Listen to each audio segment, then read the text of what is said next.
Bom, pessoal, continuando aqui com a segunda parte do Durkheim, outros conceitos importantes para a gente compreender o trabalho dele. Ele tem um livrinho chamado A Divisão Social do Trabalho, esse último aqui das principais obras que a gente está listando, e nesse livro ele tenta analisar a importância do trabalho e da divisão social do trabalho para a manutenção do que ele chama de coesão ou de solidariedade social. E aí a gente volta para essa tabela aqui, que nos interessa. O Durkheim, ele é um homem do século XIX, né? Ele nasce ali no meio do século XIX, ele morre em 1917. Então ele viu as consequências e as transformações da Revolução Industrial. Bom, como pensador da época dele, ele tentou compreender os fenômenos de então. Bom, e obviamente ele tem noção de história. Então ele sabe que a sociedade europeia já se organizou de uma forma diferente daquela que se organizava no século XIX. E ele também sabe que existem outras sociedades que se organizam de forma diferente da sociedade capitalista do século XIX. Então ele vai explicar, por meio do livro dele, que existem dois tipos de sociedade. Uma sociedade pré-capitalista, que ele vai chamar de sociedade tradicional. Essa sociedade, ela se mantém, a coesão social, ela se mantém no que ele vai chamar de solidariedade mecânica. Enquanto a sociedade capitalista, ela se mantém coesa pelo que ele chama de solidariedade orgânica. Então vamos explicar aqui os tópicos para a gente fazer um confronto aqui.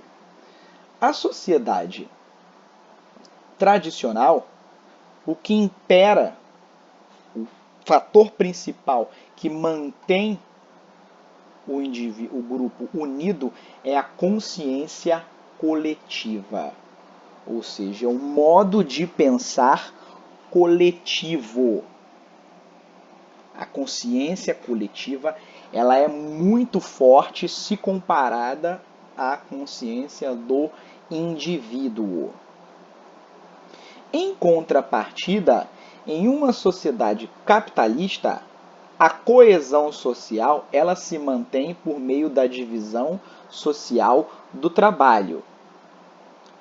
Enquanto em uma sociedade pré-capitalista, em geral, os grupos são menores do ponto de vista demográfico, do ponto de vista quantitativo, essas sociedades elas são pouco segmentadas. Pensem, por exemplo, em uma tribo indígena. Existe um número muito pequeno de funções a serem desempenhadas. Em contrapartida, em uma sociedade capitalista, existe um número muito grande de funções a serem desempenhadas para que essa sociedade se mantenha em pé. Então pensem, só na cidade que a gente habita, quantas profissões diferentes são necessárias para manter a sociedade, a nossa cidade funcionando. São dezenas, centenas às vezes de profissões diferentes. Então, o que mantém esse grupo unido em uma sociedade capitalista, segundo o Durkheim, é a divisão social do trabalho. A gente se mantém unido porque cada um faz a sua função. Essa é uma sociedade que ele chama de diferenciada, porque existem muitas diferenças entre as pessoas. Enquanto em uma sociedade pré-capitalista, uma sociedade segmentada, vamos pensar na Europa da Idade Média, por exemplo. Você tem três opções de função. Ou você é um clero, um religioso, né? Ou você é um nobre, que vai se dedicar à guerra, ou você é um plebeu que vai se dedicar ao trabalho no campo. Não tem muita variação além disso. Só que na nossa sociedade capitalista, não. Existem muitas diferenças. Então, a solidariedade, ela se dá por semelhança em uma sociedade pré-capitalista. Em uma sociedade capitalista, a solidariedade se dá por diferença. Então eu preciso do médico porque o médico cumpre uma função importante. Assim como o médico precisa do sujeito que limpa a rua, que precisa do advogado, que precisa do engenheiro e assim por diante.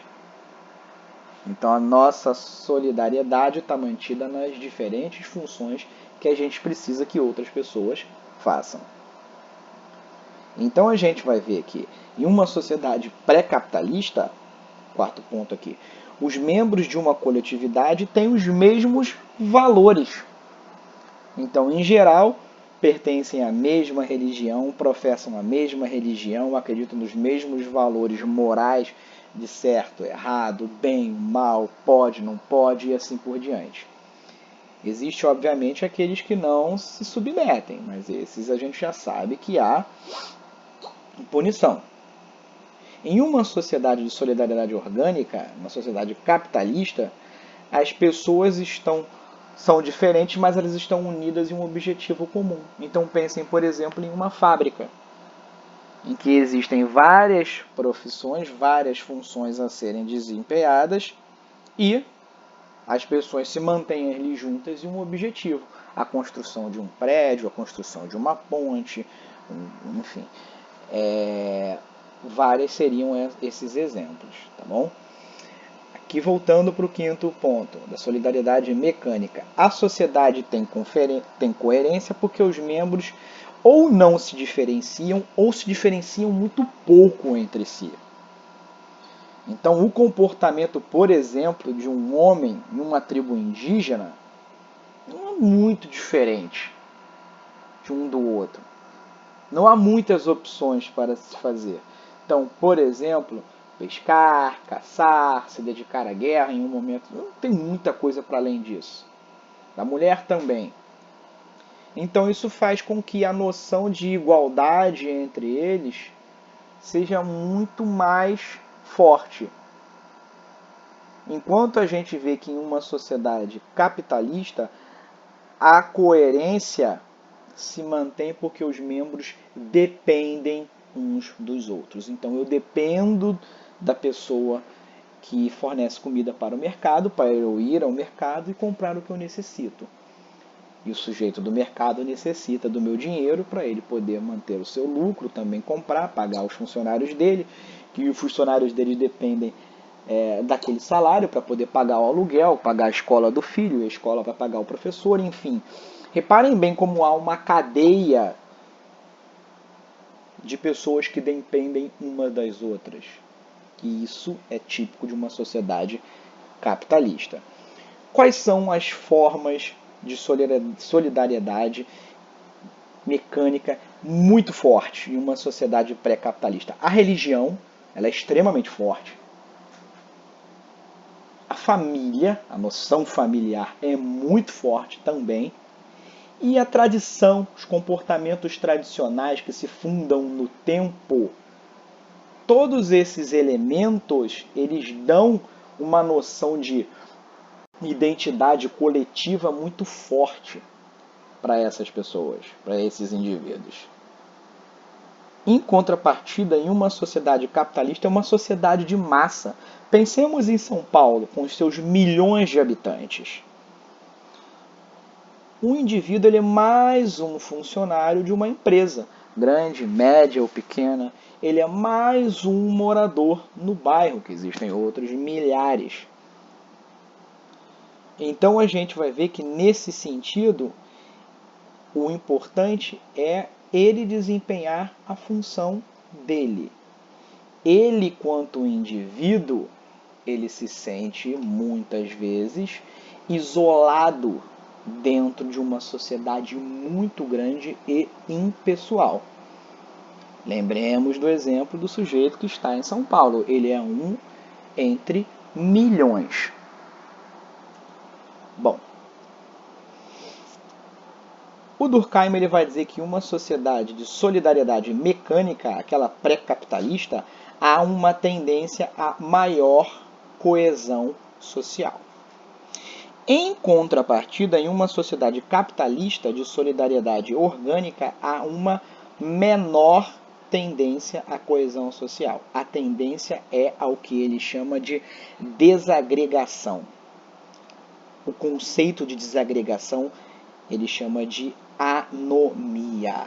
Lembra de anomalia, doença? Para ele, Durkheim, o certo é a sociedade se manter unida. Se em uma sociedade capitalista ela produz anomia, ela é uma sociedade disfuncional. É como um corpo que produz doença. A tendência é que esse corpo se dissolva, ele acabe. Então a gente vai ver que o Durkheim ele olha o século XIX, ele vê que a sociedade europeia, a francesa em particular, que é o caso dele, é uma sociedade em ritmo de desagregação. Multidões de pessoas sofrendo, e aí a gente já sabe quais são os efeitos negativos da Revolução Industrial: criminalidade, violência, desemprego, alcoolismo e suicídio. O terceiro tópico aqui que a gente vê do livro dele, o Durkheim ele tenta entender por que esse número muito alto de suicídios na época dele. Afinal de contas, é uma medida extrema a pessoa tirar a própria vida. Então, ele vai dizer que o suicídio ele é fruto de uma sociedade anômica, de uma sociedade que estimula a anomia. É como se esse sujeito se sentisse tão deslocado, voltemos ao exemplo do indivíduo de São Paulo, ele se sente tão deslocado, ele não consegue estabelecer laços profundos e sentimentais, e ele acaba se suicidando.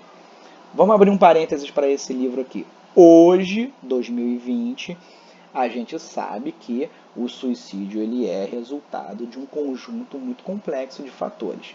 Okay? Existe a questão social, mas também existem questões psicológicas, psiquiátricas, que acabam também contribuindo, tá bom? Fecha aspas. É importante só para a gente pontuar que esse livro foi escrito no século XIX, com todas as limitações do século XIX, ok?